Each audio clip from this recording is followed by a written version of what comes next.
Sou Akiko, uma princesa de 28 anos da família imperial japonesa. Minha vida foi moldada desde o momento em que nasci.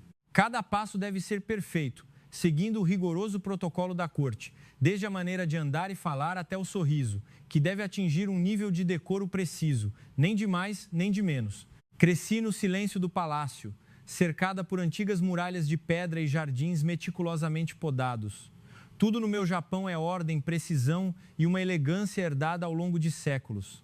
Mas desta vez tive que vir a São Paulo, no Brasil, para participar de uma conferência secreta sobre a preservação da cultura sul-americana. Foi uma missão que a família imperial me confiou.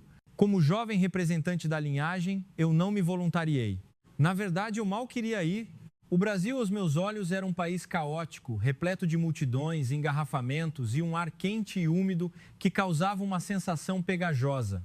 Eu havia lido notícias sobre problemas de trânsito, instabilidade política e imagens de turistas se acotovelando em mercados de rua.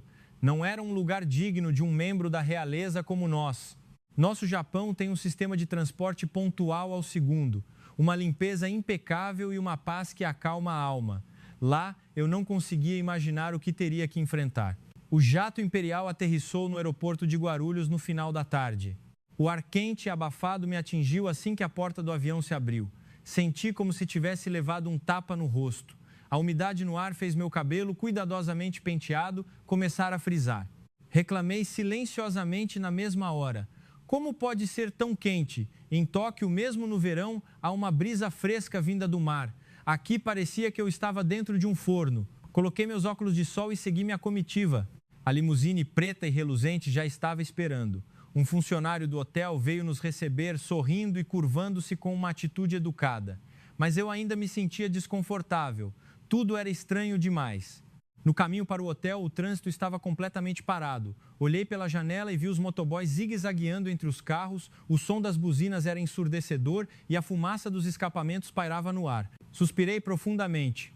Que diferença do nosso Shinkansen, que corre pontualmente, sem qualquer interrupção. Este Brasil é realmente um caos, pensei.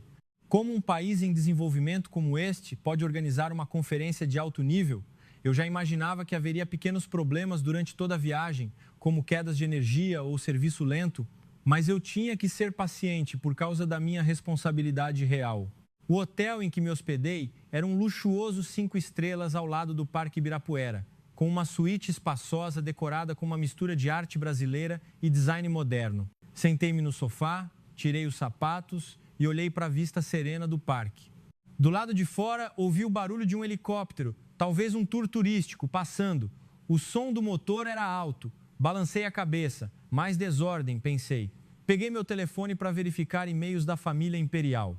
Havia uma mensagem me alertando para ter cuidado com a segurança em São Paulo, por causa de notícias sobre pequenos crimes. Ri com desdém, típico de um país como este.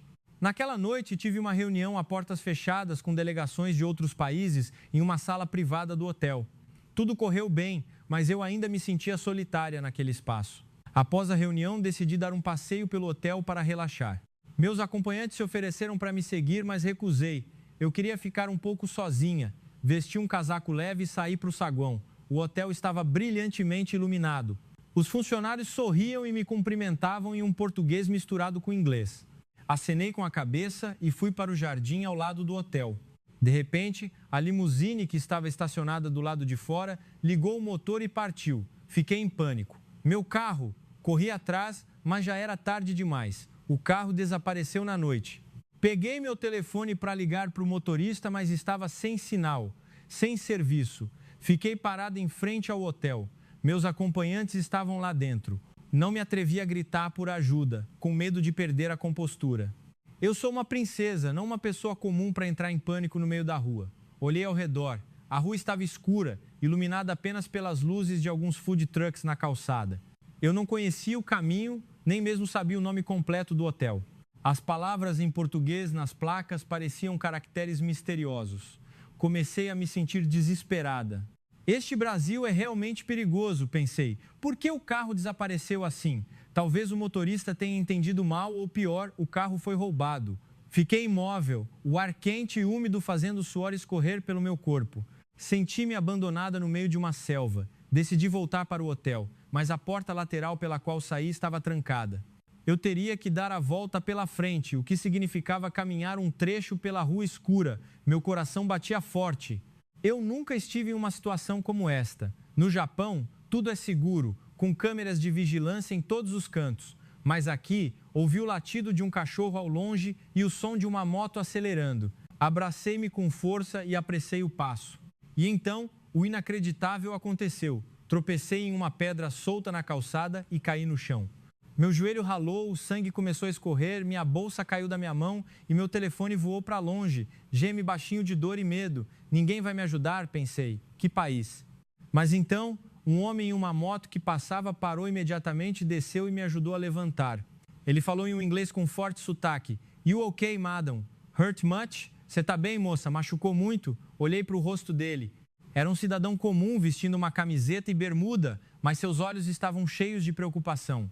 Ele pegou meu telefone e ligou imediatamente para o hotel. Alguns minutos depois, um carro do hotel chegou. Ele me ajudou a entrar no carro, acenou em despedida e foi embora sem pedir nada em troca. Sentada no carro, observei-o desaparecer na noite. Meu coração tremia, não de dor, mas de surpresa. Aquele homem estranho me ajudou sem saber quem eu era. Ele nem perguntou meu nome. Este Brasil é muito estranho, pensei. Ao voltar para o quarto, sentei-me. As lágrimas começaram a rolar incontrolavelmente. Eu nunca me senti tão vulnerável. Mas naquela vulnerabilidade, algo começou a mudar dentro de mim. O que está acontecendo comigo? Sentei-me na cama da minha suíte de hotel, com as mãos ainda tremendo um pouco. O arranhão no meu joelho já havia sido cuidadosamente enfaixado pela enfermeira do hotel assim que voltei. Ela sorriu e disse em inglês claro: It's just a scratch, princess. You'll be fine tomorrow. É só um arranhãozinho, princesa.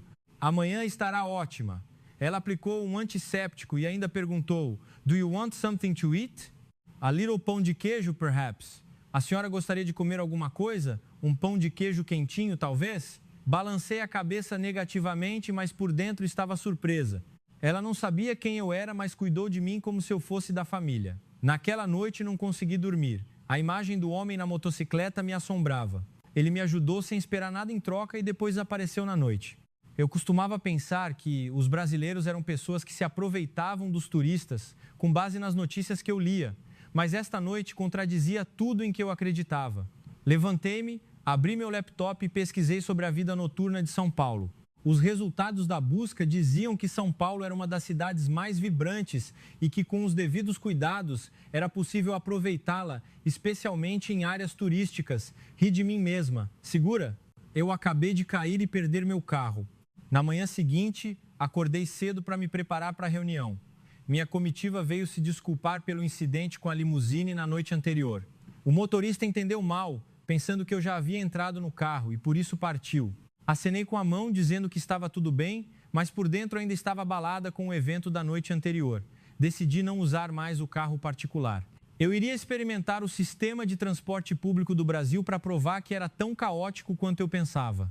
Saí do hotel e me dirigi à estação de metrô mais próxima, Brigadeiro. Um funcionário do hotel se ofereceu para chamar um Uber, mas recusei. I want to try it myself. Eu quero experimentar por mim mesma, eu disse. Ele sorriu e me deu instruções detalhadas. A manhã ainda estava quente, mas uma brisa suave soprava do Parque Ibirapuera. Segui as placas, escritas em português e inglês claros. Em pouco tempo cheguei à estação de metrô. Era mais limpa do que eu imaginava. O chão estava polido e havia máquinas de autoatendimento para compra de bilhetes com suporte para vários idiomas, incluindo o japonês. Fiquei um pouco chocada. Comprei um bilhete para a estação onde a conferência seria realizada. O preço era muito baixo em comparação com o metrô de Tóquio. A máquina de bilhetes funcionou rapidamente, sem longas filas. Subi a escada rolante até a plataforma. O trem chegou na hora, com menos de 1 minuto de atraso.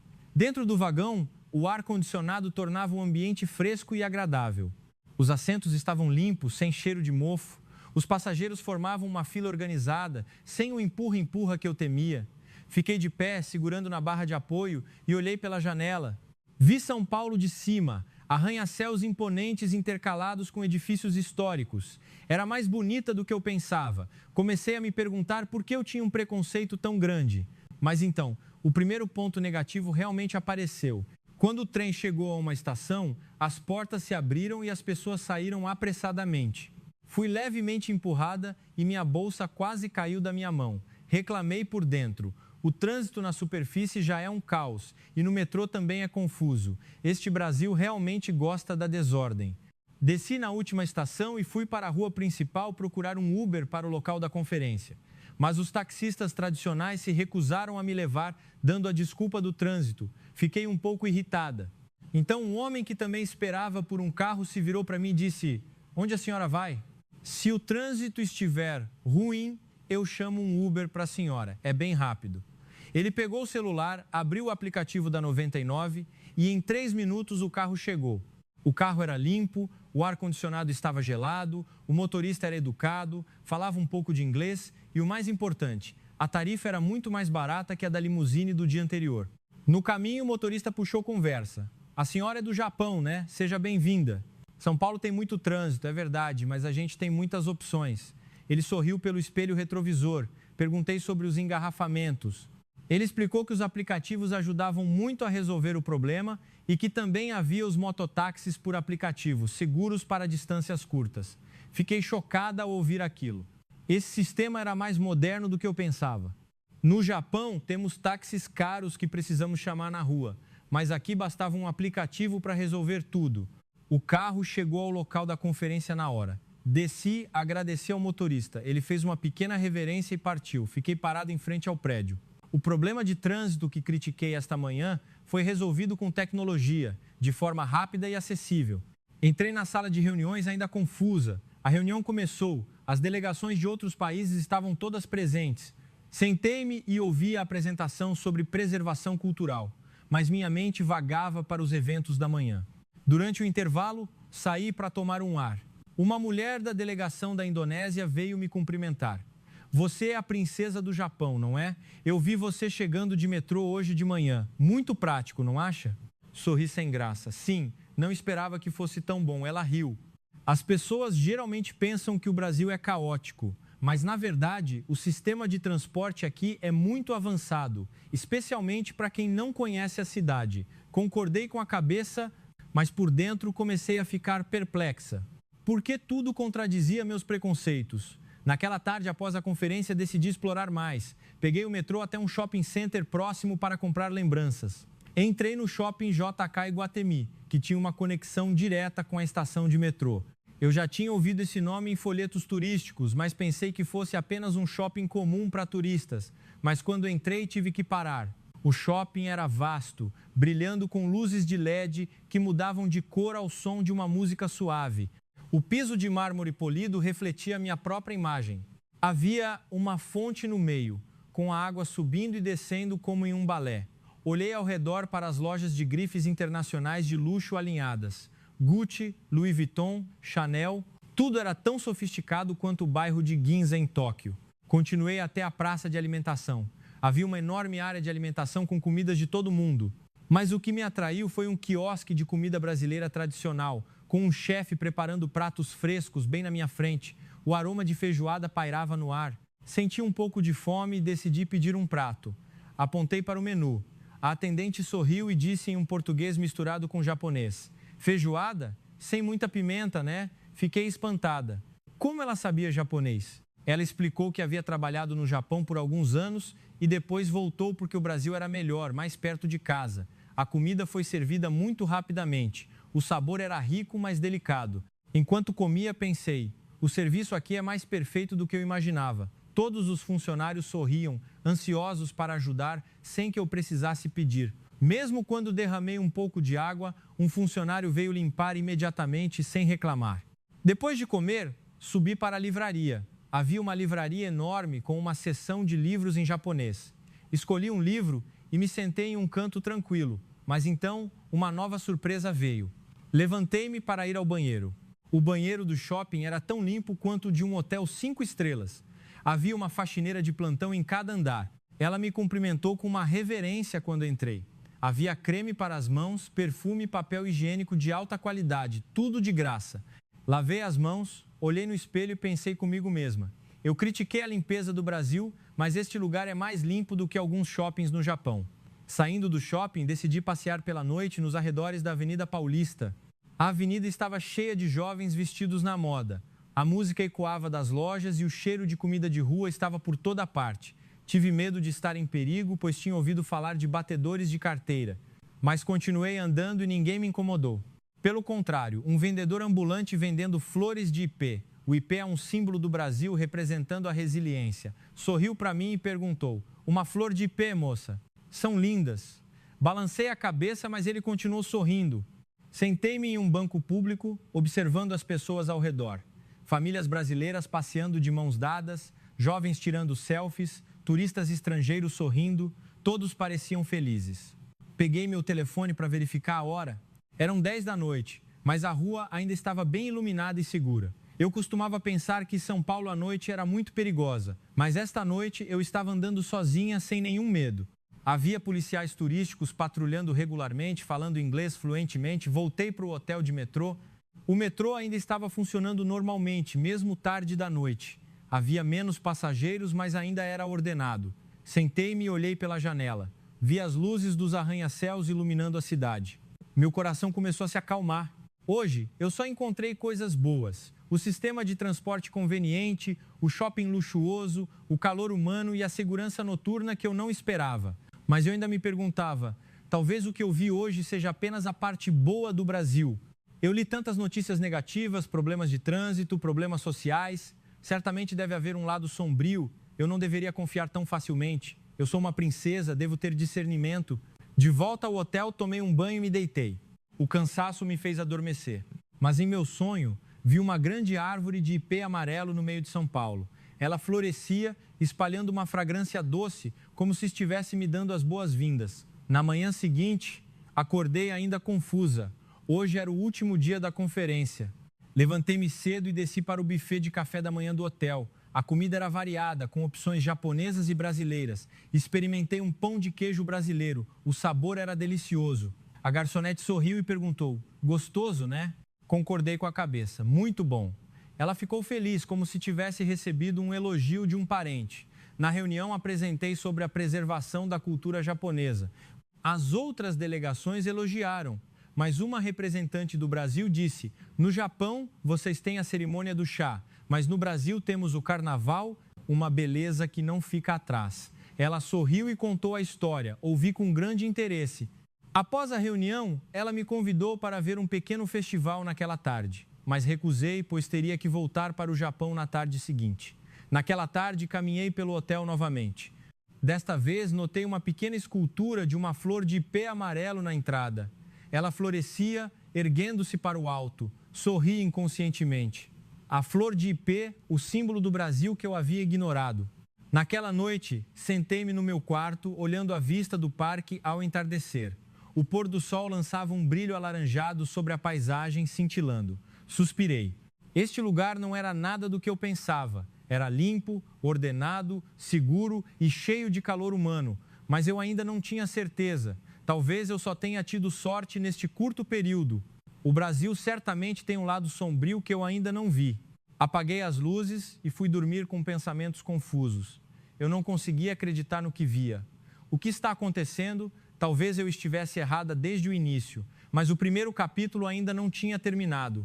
A verdadeira crise estava esperando no próximo capítulo. Na manhã seguinte, acordei sentindo-me mais revigorada do que esperava. A janela da suíte se abria para a luz da manhã, refletida na serena lagoa do Parque Ibirapuera. Olhei para o relógio. Ainda havia tempo antes que o jato imperial retornasse ao Japão à tarde. Decidi usar o tempo restante para explorar mais São Paulo, para confirmar se o que vi ontem foi apenas sorte momentânea ou a realidade. Vesti roupas confortáveis, não trajes reais, e saí do hotel sem avisar minha comitiva. Eu realmente queria ficar sozinha. Peguei o metrô para uma estação perto de um hospital famoso, que li nos documentos da conferência no dia anterior, o Hospital Internacional IP Dourado. Eu já tinha ouvido o nome, mas pensei que era apenas um hospital para turistas ricos, incapaz de competir com o sistema de saúde avançado e preciso do Japão. Eu estava com uma leve dor de cabeça por causa do calor do dia anterior, então pensei em fazer um check-up para provar que este lugar era inferior ao que eu acreditava. Ao chegar ao hospital, fiquei espantada com sua escala. Um prédio moderno e imponente, exatamente como os hospitais em Tóquio, mas maior. Entrei no saguão espaçoso, onde uma recepcionista sorridente falava inglês e japonês fluentemente. Bem-vinda, a senhora tem hora marcada? Eu disse que viera para um check-up geral. Ela digitou minhas informações em um computador e me deu um número de senha imediatamente, sem longa espera. Sentei-me na sala de espera impecavelmente limpa. Havia uma TV exibindo documentários de saúde em inglês. Em menos de 10 minutos, uma enfermeira chamou meu nome. Ela me levou a uma sala de exames, mediu minha pressão arterial e coletou uma amostra de sangue para testes básicos usando uma máquina automatizada. Tudo foi muito rápido. Resmunguei para mim mesma, de qualquer forma é mais lento que o sistema japonês que usa robôs. Então uma médica entrou, ela tinha cerca de 40 anos e falava inglês perfeitamente. Olá, senhora Kiko, sou a médica clínica. A senhora está com dor de cabeça, certo? Ela me fez perguntas detalhadas sobre meu histórico e pegou um tablet. Vou usar nossa IA para uma análise preliminar. A tela exibiu gráficos dos meus níveis hormonais, glicemia e até padrões de sono, com base nas informações que forneci. Ela explicou. A senhora está com estresse devido ao calor e às viagens, mas não é nada sério. Temos um programa de recuperação com realidade virtual, se quiser experimentar. Fiquei pasma. RV em um hospital brasileiro? Ela me levou a uma sala especial. Coloquei os óculos de RV e me vi caminhando por um jardim japonês virtual. O vento soprava, os pássaros cantavam, o som de uma cachoeira, tudo era tão realista que esqueci que estava em um hospital. A IA ajustava o nível de relaxamento com base na minha frequência cardíaca. Após 10 minutos, tirei os óculos, sentindo-me inacreditavelmente relaxada. Isso é mais avançado do que alguns hospitais no Japão, murmurei sem querer. A médica sorriu. Investimos em tecnologia porque nossos pacientes vêm em primeiro lugar, não apenas para tratar, mas também para prevenir. Saí do hospital com uma receita e conselhos. O custo não foi tão caro quanto eu pensava. E o mais importante, tudo foi rápido, sem longas esperas. Saí e olhei para o prédio do hospital, balançando a cabeça. Eu ainda vi as ruas ao redor com restaurantes antigos, alguns com aparência nada moderna, mas ao entrar no hospital era como entrar no futuro. Sistema de IA, RV, análise de dados em tempo real, estava muito além do que eu esperava. No caminho de volta, peguei o metrô novamente, mas desta vez o trem ficou um pouco preso nos trilhos devido à hora do rush. Reclamei por dentro, lá vem o trânsito de novo. Então, um anúncio soou no trem em português, inglês e japonês. Pedimos desculpas pelo inconveniente. Temos ônibus de transferência gratuitos na próxima estação. Minutos depois, o ônibus chegou. Os passageiros desceram do trem e embarcaram no ônibus de forma ordenada. Ninguém reclamou ou empurrou. Entrei no ônibus. O ar-condicionado estava fresco. O motorista sorriu e disse: "Não se preocupe, moça. Você vai chegar ao seu destino." Sentei-me pensando. Eu achava que eles eram lentos e desorganizados, mas, na verdade, é a paciência e a preparação que fazem tudo funcionar. Eu critiquei, mas agora isso não importava mais em comparação com os pontos fortes. Naquela tarde, visitei uma universidade de prestígio, a Universidade de São Paulo, USP, para ver uma exposição para a qual a delegação me convidou no dia anterior. Pensei que era apenas uma universidade comum em um país em desenvolvimento, mas quando cheguei, fiquei de queixo caído. O campus era vasto, com árvores frondosas fornecendo sombra e edifícios modernos misturados com arquitetura colonial brasileira. Entrei no prédio da engenharia, onde havia uma exposição sobre IA e robótica. Um jovem estudante veio me cumprimentar. "Bem-vinda, a senhora é do Japão, certo? Eu sou o João, estudante do 4º ano. Fiz um intercâmbio de 1 ano em Tóquio. Ele falava inglês e japonês fluentemente, fiquei impressionada. Ele me mostrou um projeto de robô de assistência para idosos que usava IA para aprender o comportamento humano. Podemos estar atrás do Japão em algumas tecnologias, mas ganhamos na aplicação na vida real, disse ele. Por exemplo, este robô ajuda idosos em áreas rurais que não têm filhos ou netos para cuidar deles. Fiz perguntas difíceis sobre os algoritmos. Ele respondeu a todas, não apenas com conhecimento decorado, mas com um pensamento analítico profundo. Vi outros estudantes trabalhando em grupos muito focados, com os olhos cheios de paixão. Eu costumava pensar que os estudantes brasileiros se concentravam apenas em decorar, faltando criatividade. Mas aqui eles eram inteligentes e criativos além da minha imaginação. Enquanto via a exposição, notei uma pequena estatueta de uma flor de ipê na mesa do projeto. É o logotipo do nosso grupo, IP Dourado. O Brasil é resiliente e criativo, João explicou. Sorri. O IP de novo. Saí da universidade profundamente impressionada, mas ainda com uma pequena crítica em mente. O português parecia difícil e complexo, mas eles falavam inglês e japonês mais fluentemente do que meus amigos da família imperial. Isso me deixou um pouco envergonhada. Naquela noite, voltei ao hotel para me preparar para o retorno, mas meu coração ainda estava confuso. Hoje eu vi tecnologia médica avançada e o talento brilhante da juventude brasileira. Tudo estava abrindo meus olhos, pouco a pouco, mas eu não sabia que a verdadeira crise me aguardava. Eu não podia acreditar no que via. Por que isso está acontecendo? Naquela noite no hotel, sentei-me em frente ao computador e abri mais informações sobre o Brasil. Pesquisei sobre educação e inovação. Os resultados me deixaram atônita.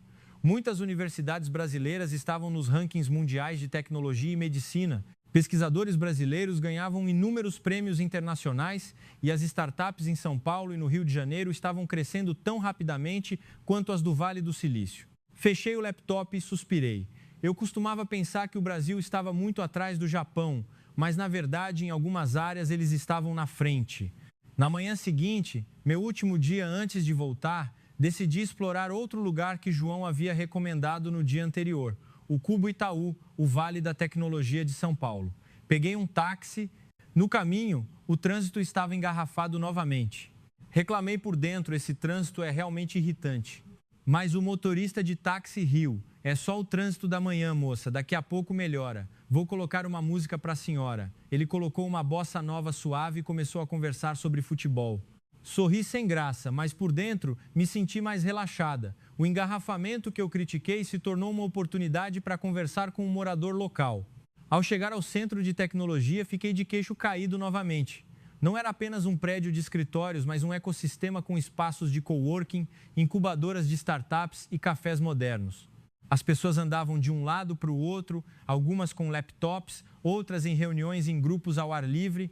Entrei no prédio principal, onde havia uma placa de boas-vindas em inglês e japonês. Welcome to Brazil, Silicon Valley. Bem-vindo ao Vale do Silício do Brasil. Uma jovem se aproximou para me cumprimentar. Olá, gostaria de fazer um tour? É gratuito. O nome dela era Kiara, uma guia voluntária. Ela me levou para um passeio. Kiara falava inglês fluentemente e também um pouco de japonês, pois havia estudado em Osaka. Temos mais de 200 startups aqui. Nós nos ajudamos mutuamente. Não é só competição, disse ela. Ela me mostrou um laboratório com robôs e drones voando de verdade. Depois me levou a um pequeno palco onde estava acontecendo uma apresentação de ideias de startups. Um jovem de cerca de 20 anos estava apresentando um aplicativo que ajudava os agricultores a diagnosticar doenças de plantas usando o IA. Usamos drones para tirar fotos das plantações de soja e a IA analisa e envia os resultados para os agricultores via WhatsApp e Facebook imediatamente. Ele disse com paixão, seus olhos brilhando. Os jurados fizeram perguntas difíceis e ele respondeu a todas. Sentei-me e ouvi pensando. Isso não é apenas decorar, é inovação de verdade. Após a apresentação, o jovem veio me cumprimentar. A senhora é do Japão, certo? Eu sou o Miguel, fiz um estágio em Tóquio. O Japão é incrível em precisão, mas no Brasil somos bons em adaptação. Ele sorriu e falou sobre sua startup, que também recebeu investimento japonês. Perguntei por que ele escolheu trabalhar aqui em vez de ir para o Japão. Ele respondeu, porque as oportunidades aqui são vastas. Não precisamos esperar por idade ou cargo, podemos simplesmente fazer. Continuei o tour. Havia uma área para crianças ensinando programação através de jogos. Crianças pequenas estavam sentadas brincando com robôs de Lego que se moviam. Vi famílias chegando juntas, pais apoiando seus filhos. Pensei no Japão, onde as crianças são pressionadas por exames de admissão, mas aqui era divertido e criativo. Enquanto caminhava, Kiara me levou a um café. Ela me ofereceu uma xícara de café. Aqui as pessoas se ajudam. Não é apenas negócio, é uma comunidade, disse ela. Tomei um gole de café e olhei ao redor. Pessoas de várias nacionalidades, japoneses, chineses, indianos, europeus, todos sorrindo e se cumprimentando. Senti um calor estranho. Mas então um ponto negativo apareceu. Vi um canto do prédio ainda em construção, com poeira voando e o barulho de máquinas. Pensei comigo mesma, ainda não está perfeito. Algumas partes ainda são antigas e em desenvolvimento. Mas, no geral, isso não importava mais. porque a energia das pessoas aqui estava impulsionando tudo. Naquela tarde, fui ao mercado municipal, seguindo o conselho de Chiara, para ver o lado cultural autêntico. Pensei que seria caótico e sujo, mas quando cheguei, o mercado era vasto, com centenas de barracas, mas dividido em seções claras, não tão desordenado quanto eu pensava. Os vendedores sorriam e negociavam alegremente. Comprei uma lembrança, uma estatueta de um tucano esculpida em madeira. O artesão disse: "O tucano é um símbolo da fauna do Brasil, colorido e forte, moça." Continuei andando. Vi muitos turistas estrangeiros comprando, mas ninguém estava sendo enganado. Os vendedores eram muito honestos. Tentei pechinchar. A vendedora riu e me deu um desconto sem ficar brava. Comprei um tecido de renda brasileiro para dar de presente à família imperial. Naquela noite, peguei o trem do aeroporto para Guarulhos para embarcar no meu voo de volta. No caminho, olhei pela janela e vi São Paulo brilhando com as luzes da noite. Meu coração estava cheio de imagens de tecnologia médica avançada, startups criativas, estudantes inteligentes e calor humano. Mas ainda tinha uma pergunta em mente. Eu tenho asma desde criança. Se eu tivesse uma crise aqui, o que aconteceria? Eu costumava pensar que o sistema brasileiro não estaria preparado, mas depois de ver o hospital, talvez não fosse o caso. O jato imperial já estava esperando. Embarquei no avião e me sentei no meu assento luxuoso. Um acompanhante perguntou: "A princesa ficou satisfeita?" Sorri, mais do que eu imaginava. O avião decolou. Olhei para baixo, para a terra do Brasil, que diminuía gradualmente. Eu não sabia que aquilo não era um adeus, mas o começo de uma série de surpresas ainda mais intensas. Eu não podia acreditar nos meus olhos. E então, o inacreditável realmente aconteceu. O jato imperial decolou de Guarulhos. Sentei-me, olhando pela janela, as luzes de São Paulo desaparecendo gradualmente na escuridão. Meu coração ainda estava cheio de imagens dos últimos 2 dias. O hospital usando IA para diagnosticar doenças em um piscar de olhos, a startup de um jovem de 20 anos rivalizando com CEOs profissionais, os estudantes falando japonês mais fluentemente do que eu. Pouco a pouco, tudo estava erodindo meus preconceitos. Mas eu ainda mantinha uma pitada de dúvida. O Brasil podia ser bom em alguns aspectos, mas em questões críticas como a saúde, eu tenho asma desde criança. E se ela se manifestasse de repente, o sistema deles certamente não estaria tão preparado quanto o do Japão. Durante o voo, comecei a sentir falta de ar. O ar na cabine estava muito seco. Bebi água e tentei relaxar, mas a sensação piorou gradualmente. A respiração ficou difícil. Meu peito apertou. Apertei o botão para chamar a comissária de bordo. Ela veio imediatamente. "A senhora está bem?" sussurrei. "A asma está atacando." O rosto dela empalideceu, mas ela permaneceu calma. "Aguarde um momento, temos equipamento de suporte, mas o avião está sobrevoando o oceano. Precisamos fazer um pouso de emergência no aeroporto mais próximo." O capitão anunciou imediatamente. "Devido a uma emergência médica de um passageiro, retornaremos para pousar no aeroporto de Guarulhos." Tempo estimado, 45 minutos. Fiquei chocada. Estávamos voltando para o Brasil. Meus acompanhantes trouxeram apressadamente meu inalador, mas eu sabia que não seria suficiente. Eu ofegava, meu coração batia rápido, minha visão ficou turva. Pensei comigo mesma: é agora.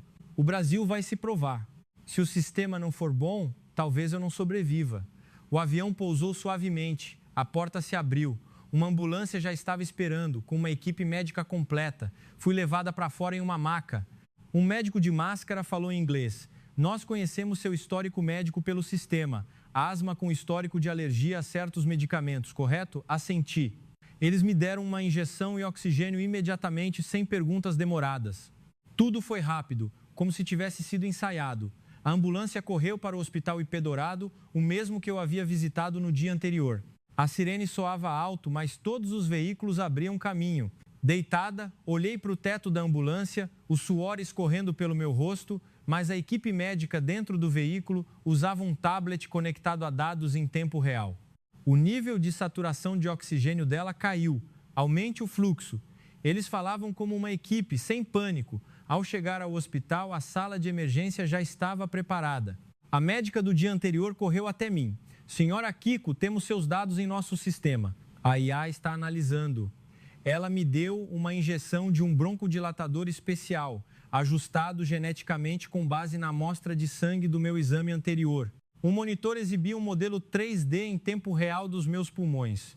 A crise foi desencadeada por estresse e ar seco. Usaremos um nebulizador combinado com fitoterapia, medicina tradicional brasileira da Amazônia, para reduzir a inflamação rapidamente. Minha respiração começou a se normalizar em 10 minutos. A IA já sugeriu um programa de recuperação. Amanhã a senhora poderá andar normalmente, disse a médica. Fui colocada em uma UTI particular, limpa e moderna, com uma janela com vista para o parque.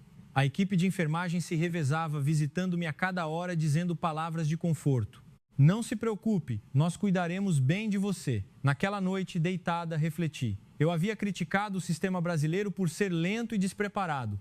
Mas esta noite, tudo foi mais rápido que no Japão. Os dados estavam conectados em todo o sistema, a resposta de emergência ocorreu em minutos e, o mais importante, o calor humano me fez não me sentir sozinha. Na manhã seguinte, minha recuperação foi surpreendentemente boa.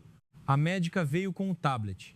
Veja, o gráfico dos seus pulmões está normal. Analisamos seu DNA e descobrimos que a senhora responde bem a esta fórmula. Ela explicou em detalhes.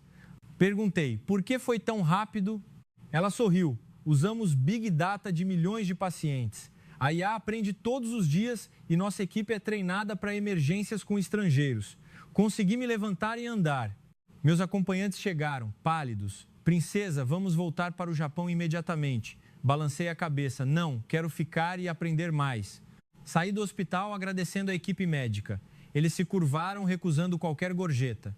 No caminho de volta ao hotel, vi uma placa. Brasil, um polo de saúde. Sorri. Eu achava que eles eram atrasados. Mas, na verdade, em questões de vida ou morte, eles estavam na vanguarda. Mas a tensão ainda não havia acabado. A semente da crise havia sido plantada. Minha doença retornou devido ao estresse, mas o verdadeiro estresse ainda estava por vir. Eu não podia acreditar no que via. Algo muito maior estava prestes a acontecer. Voltei para o hotel com uma sensação de inquietação. Meu peito ainda estava um pouco apertado, mas não era mais por causa da asma. Era um desespero que se aproximava como um tsunami. Sentei-me no sofá com as mãos trêmulas. Meus acompanhantes aguardavam ordens com expressões preocupadas. Princesa, vamos voltar para o Japão imediatamente. A família imperial aguarda um relatório. Balancei a cabeça. Não, ainda não estou pronta. Mas no fundo eu sabia que estava me enganando. Depois de sair do hospital, decidi dar um passeio sozinha novamente para acalmar a mente. Peguei o metrô para a área do mercado noturno que Kiara havia recomendado, o mercado municipal. Não me lembrava do nome exato, mas pensei que me ajudaria a relaxar. Vesti um casaco leve e saí da estação ao pôr do sol. O lugar começou a ficar lotado, o cheiro de comida de rua por toda parte, a música ecoava das barracas. Caminhei, tentando esquecer o desconforto no peito. Mas então a crise voltou, mais violenta do que antes. Meu peito se contraiu, eu não conseguia respirar. Parei, peguei o inalador da minha bolsa, mas ele caiu no chão. Abaixei-me para pegá-lo, mas tudo girou, caí no meio do mercado. As pessoas ao redor ficaram chocadas.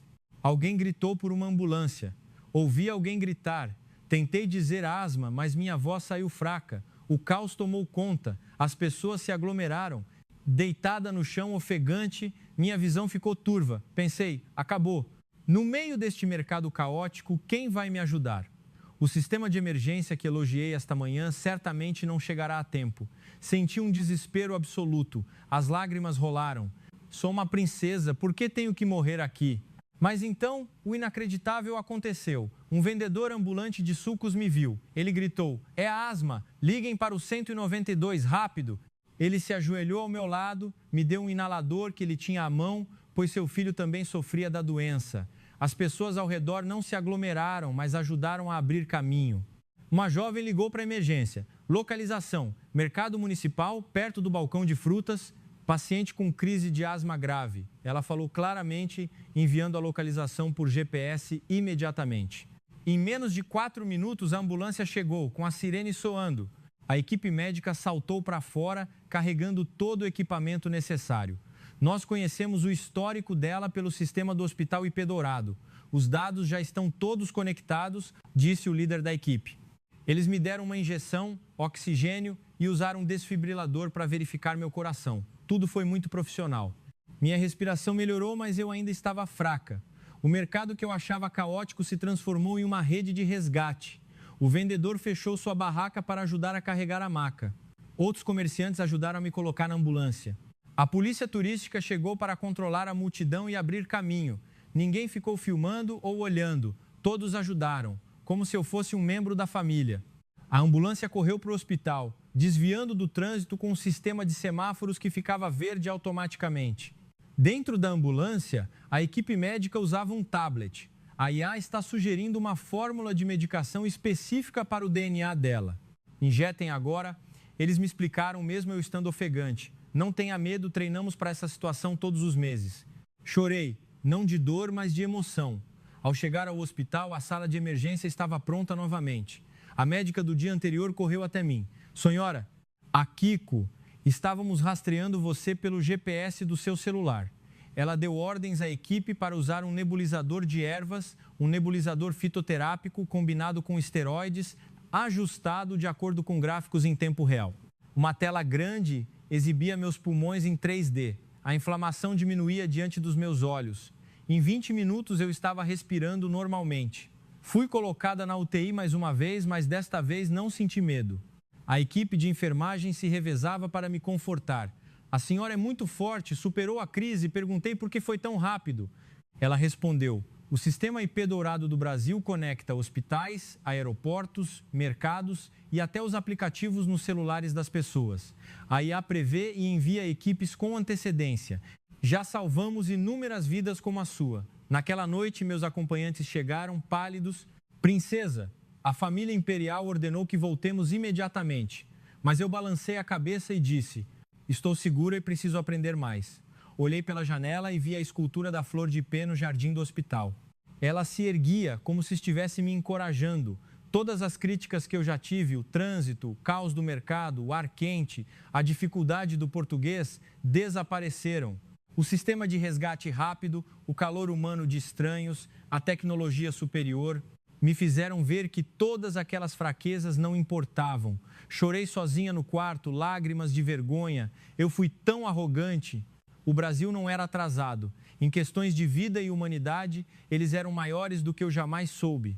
Mas então, o inacreditável aconteceu novamente. A porta do quarto se abriu. A médica entrou com o tablet. Senhora Kiko, tenho boas notícias. Analisamos seu DNA completo.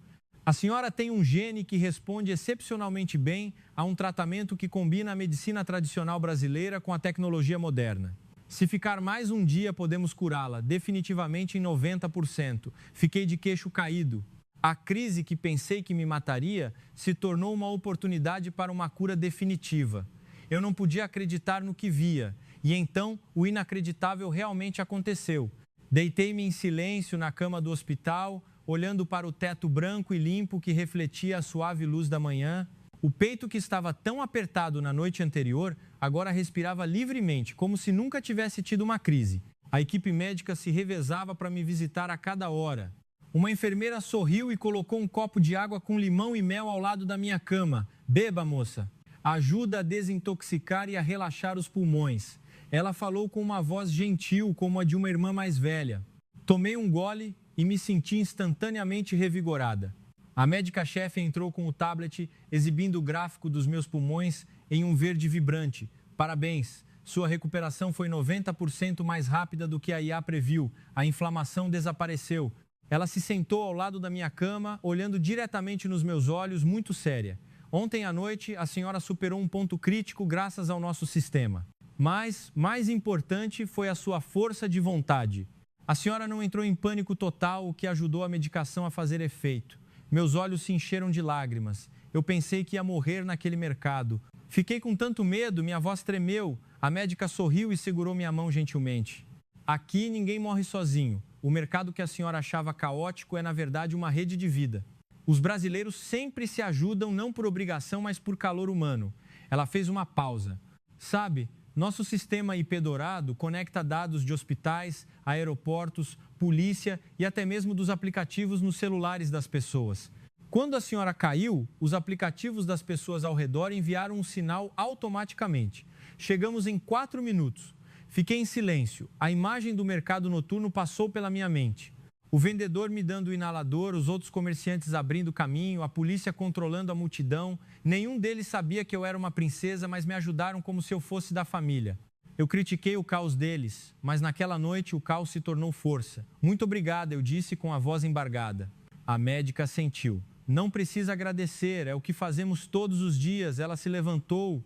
Amanhã a senhora pode ter alta, mas se quiser ficar para aprender mais, temos um programa de recuperação com yoga brasileira e fitoterapia. A senhora será curada em 100%. Meus acompanhantes esperavam do lado de fora do quarto. Quando contei a eles, seus rostos empalideceram. Princesa, a família imperial ordenou que voltemos imediatamente. Há uma reunião importante. Balancei a cabeça e disse que estava segura e precisava ficar mais um pouco para aprender. Ele ficou chocado, mas assentiu. Naquela tarde, saí da UTI e fui para o jardim do hospital. Minhas pernas ainda estavam um pouco fracas, mas meu coração estava forte. Sentei-me sob uma grande árvore, olhando para a escultura da flor de ipê se erguendo, sorri e as lágrimas rolaram. Senti uma profunda vergonha de mim mesma. Vim para cá cheia de preconceitos, pensando que o Brasil era atrasado, caótico, lento e indigno de confiança. Mas cada vez que critiquei, fui refutada por uma realidade superior. Peguei meu telefone e liguei para minha mãe no Japão. Mãe, eu estava errada. Fui tão arrogante, contei a história toda, as lágrimas caindo sem parar. Minha mãe ficou em silêncio por um momento. Minha filha, você encontrou um professor, não é? Assenti, embora ela não pudesse ver. Sim, o Brasil é o professor do qual devemos aprender. Desliguei e voltei para o quarto. Minha mente estava desperta. Eu não era mais a princesa arrogante, era um ser humano que havia recebido uma lição de vida desta terra. Mas o despertar estava apenas começando. Eu precisava contar ao mundo. Eu não podia acreditar nos meus olhos. Mas agora eu acreditava em tudo. Na manhã seguinte, acordei com a sensação mais leve que já tive na vida. Meus pulmões estavam claros, como se nunca tivessem estado doentes. Levantei-me da cama, fui até a janela e olhei para o sereno Parque Ibirapuera, refletindo a luz da manhã. Respirei fundo e sorri. Hoje era o dia da minha alta, mas eu não queria ir embora. Queria ficar aqui, aprender mais. A médica-chefe entrou com um tablet. Parabéns, a senhora está completamente curada. O gráfico dos seus pulmões está perfeito. Ela me entregou um documento. Este é o relatório.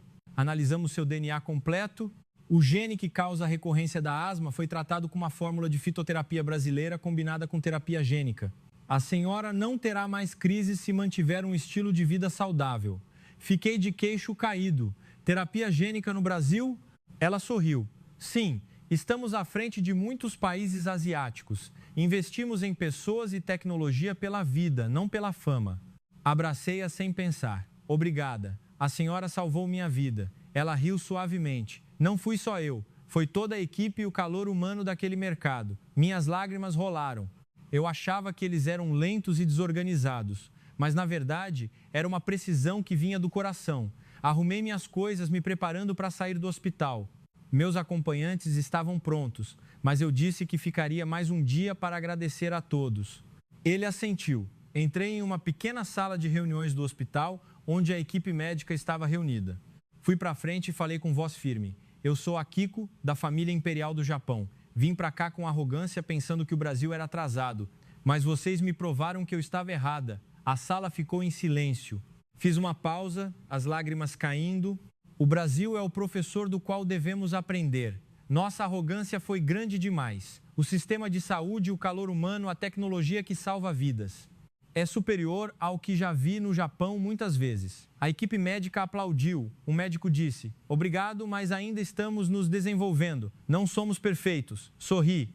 Sim, o Brasil pode não ser perfeito em tudo, como o trânsito que às vezes engarrafa e o ar quente e úmido, mas nas questões mais importantes, calor humano, inteligência e um sistema que salva vidas, vocês estão muito à nossa frente. Curvei-me no estilo brasileiro. Obrigada. Naquela tarde fui ao mercado noturno onde caí na noite anterior para agradecer às pessoas que me ajudaram. Fui até a barraca de sucos. O homem estava lá, vendendo. Ele me reconheceu imediatamente. A moça está melhor? Curvei-me em agradecimento. Obrigada por salvar minha vida. Ele sorriu envergonhado. De nada. Nós, brasileiros, sempre nos ajudamos. A vendedora ao lado me ofereceu um prato de frutas. Coma, moça. É por conta da casa. Minhas lágrimas caíram novamente. Continuei andando. Vi algumas crianças brincando. Peguei a estatueta de tucano que havia comprado e a dei a uma delas. O tucano do Brasil, resiliente e gentil, viu? A criança sorriu radiante. Pensei comigo mesma, a flor de ipê foi o motivo que me acompanhou por toda a jornada, desde a escultura no hospital até o logotipo do projeto. Era o Brasil forte, mas gentil. Naquela noite, sentei-me perto da lagoa do Ibirapuera com João, o estudante que conheci no primeiro dia. Ele veio me encontrar como combinado. A senhora mudou muito, ele disse. Sorri. Sim, eu desprezava seu país, mas agora o amo. Contei a história toda. Ele ouviu e depois disse: não somos perfeitos, temos muitos problemas, mas tentamos evoluir e nosso calor humano é nossa força. Assenti, vou contar ao mundo. A família imperial do Japão deve aprender com o Brasil. Peguei meu telefone e gravei um pequeno vídeo para a família imperial. O Brasil não é apenas um vizinho, é um exemplo. Naquela noite, sentei-me no meu quarto de hotel e escrevi uma carta para o imperador. O Brasil me ensinou que a grandeza não está na perfeição, mas no calor humano e no esforço. Devemos ser humildes para aprender. Apaguei as luzes e fui dormir com o coração em paz. Eu havia despertado. O Brasil era um verdadeiro milagre. Eu não podia acreditar nos meus olhos no primeiro dia, mas agora eu acreditava em tudo. Na minha última manhã em São Paulo, acordei muito cedo. O céu ainda estava escuro, mas com um tom rosado suave se misturando. Vesti roupas comuns, não trajes reais, e saí do hotel sozinha. Queria sentir esta terra uma última vez antes de partir. Chamei um mototáxi por aplicativo. O motorista sorriu radiante. Para onde vamos, moça? Respondi. Aeroporto de Guarulhos, mas com uma parada na Catedral da Sé primeiro. Ele assentiu. Pode deixar. Vou te levar por um atalho. No caminho, passamos por ruas que antes estavam engarrafadas, mas que naquela manhã estavam tranquilas. Olhei para fora e vi os brasileiros acordando cedo, fazendo exercícios no parque, vendendo café da manhã uns para os outros. O cheiro de café e pão de queijo pairava no ar. O motorista puxou conversa. A senhora é do Japão, gostou do Brasil? Sorri. Adorei. Este lugar mudou minha vida. Ele riu. Fico feliz. Volte mais vezes. Chegando à catedral, entrei na nave principal. Tirei os sapatos e caminhei descalça sobre o piso de pedra fria. Olhei para os vitrais que contavam histórias. Ajoelhei-me, inclinei a cabeça em agradecimento. Obrigada por me permitirem aprender. As lágrimas caíram. Vi uma imagem de Santa Paulina, a primeira santa do Brasil, um símbolo de perseverança e fé. Senti como se ela estivesse me abençoando. Sorri. A fé me acompanhou por toda a jornada, desde a minha primeira queda até a minha cura. Era um símbolo da minha transformação, da arrogância para a humildade, do medo para o amor. Saí da catedral, subi na moto e continuei para o aeroporto. No caminho, vi um outdoor. Brasil, o país dos sorrisos. Sorri para mim mesma. É verdade, os sorrisos calorosos de estranhos, dos médicos, das crianças no mercado. Essa era a verdadeira força. Ao chegar em Guarulhos, entrei no saguão de embarque. Estava tão espaçoso, limpo e organizado quanto no dia em que cheguei. Mas agora eu o via com outros olhos. Vi os funcionários sorrindo e cumprimentando os turistas, ajudando sem distinção de nacionalidade. Parei no balcão de check-in. O chefe de protocolo que me recebeu no primeiro dia estava lá. Ele me reconheceu. Bem-vinda de volta. Ou melhor, boa viagem? Sorri. Sim, mas com certeza voltarei. Ele me deu um pequeno presente, um frasco com óleo essencial da Amazônia. Um presente do aeroporto. O aroma ajuda a relaxar. Aceitei com os olhos marejados. Obrigada. Este foi o último gesto de calor humano que recebi. Ele se curvou no estilo brasileiro. Não é um adeus, mas um até logo. Fui para o portão de embarque. O jato imperial estava esperando meus acompanhantes a postos. Virei-me e olhei para o aeroporto uma última vez. Vi uma família brasileira se despedindo com abraços. Vi turistas estrangeiros sorrindo e tirando fotos.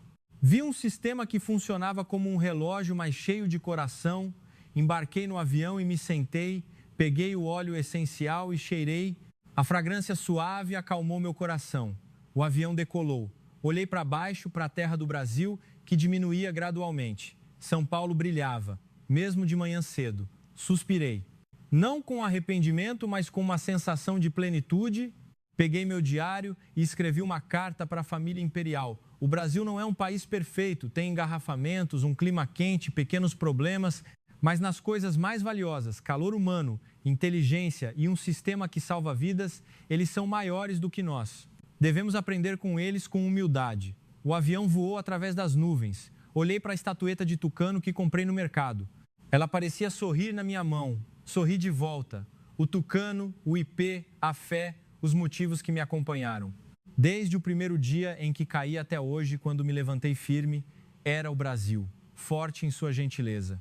Quando o avião pousou em Tóquio, eu desembarquei. A imprensa estava esperando. Sorri e falei ao microfone. Fui ao Brasil para uma conferência, mas voltei com uma lição de vida. O Brasil é um milagre do qual devemos aprender. A notícia se espalhou pelo Japão e pelo mundo. A família imperial convocou uma reunião especial para aprender com o Brasil.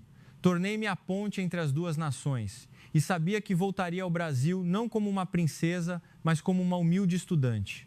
O Brasil não é um país perfeito, mas é um grande país nas coisas que mais importam. Eu não podia acreditar nos meus olhos no primeiro dia, mas agora eu acreditava em tudo. E este foi o começo de uma amizade duradoura.